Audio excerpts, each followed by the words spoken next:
vers lui, il venait, il disparaissait, il revenait. Donc ils savaient qu'il allait y avoir une rafle, mais ils n'ont pas pensé une minute que ça concernerait les femmes et les enfants. On pensait que ça allait être comme ce qui avait été jusqu'à présent, enfin jusqu'à cette date-là, des rafles d'hommes et de jeunes hommes. C'était la première fois qu'il y avait une rafle où on a pris les femmes, les enfants, les vieux, enfin les malades, un peu tout le monde. Les policiers sont arrivés chez vous le matin ? Les policiers sont venus de très très bonne heure le matin. Ils ont tapé à la porte d'une manière très brutale. Ça nous a réveillés en sursaut. Alors il y en avait 2.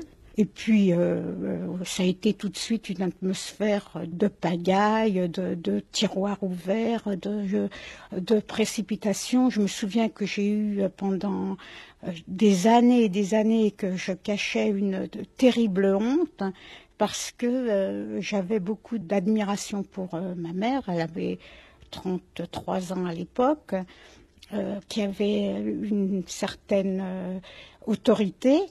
Et je l'ai vue d'un coup se jeter aux pieds des policiers, pleurer, supplier qu'on laisse ses enfants, qu'on les épargne. Et je ne comprenais pas pourquoi elle s'humiliait de cette manière, surtout que j'ai vu qu'il la repoussait avec le pied en lui disant de ne pas leur compliquer la tâche, que bon, ils n'avaient pas de temps à perdre.